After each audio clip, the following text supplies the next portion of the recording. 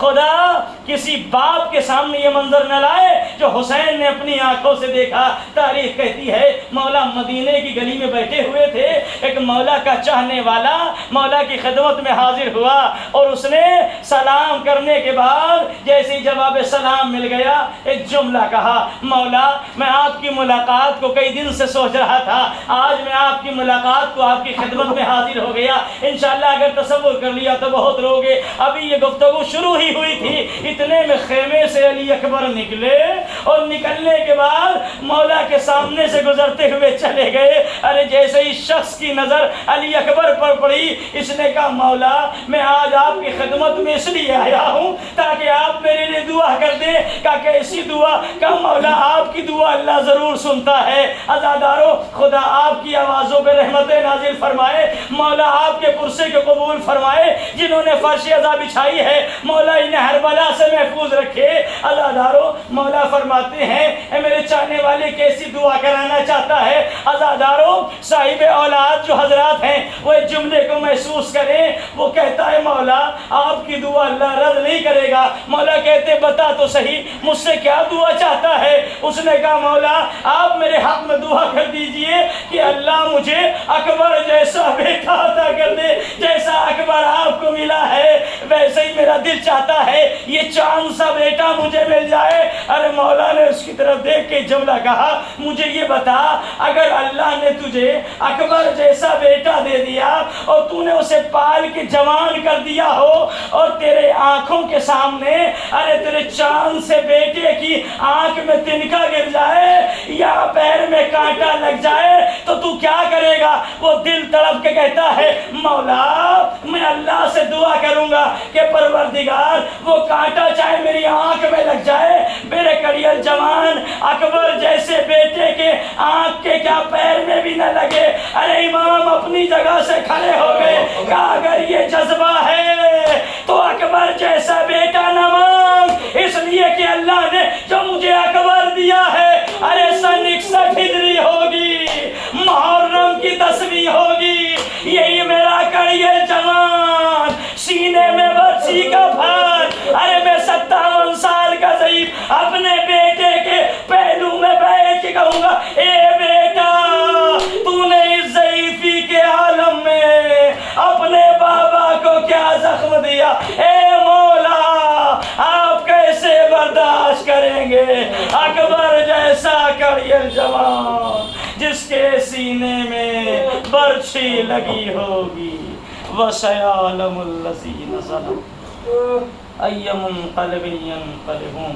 پروردگار تجھے واسطہ محمد و آل محمد کا، پروردگار تجھے واسطہ جناب علی اکبر علیہ السلام کا، پروردگار تجھے جناب سکینہ بنت الحسین کا واسطہ، پروردگار تجھے امام زمانہ عجل اللہ تعالیٰ فرجہ الشریف کا واسطہ، پروردگار تمام حاضرین کی جائز مرادوں کو پورا فرما، پروردگار جو پریشان حال ان کے پریشانیوں کو دور فرما، جو مقروض ہیں ان کے قرض کو اپنے خزانے غیب سے ادا فرما، جو بے اولاد ہیں علی اکبر کے صدقے میں ان کو اولاد صالح عنایت فرما، پروردگار جنہوں نے اس فرش ادا کا انعقاد کیا ہے پروردگار ان کی جائز مرادوں کو پورا فرما، پروردگار اس گھر میں برکت اور رحمتوں کا نزول عطا فرما، پروردگار تمام حاضرین گناہان صغیرہ اور کبیرہ کو معاف فرما، پروردگار جو مرحومین ہو چکے ان کی مغفرت فرما، پروردگار امام حجت کے ظہور میں تعجیل فرما، ہمیں ان کے اعوان و انصار میں شمار فرما، ربنا تقبل منا انک انت السمیع۔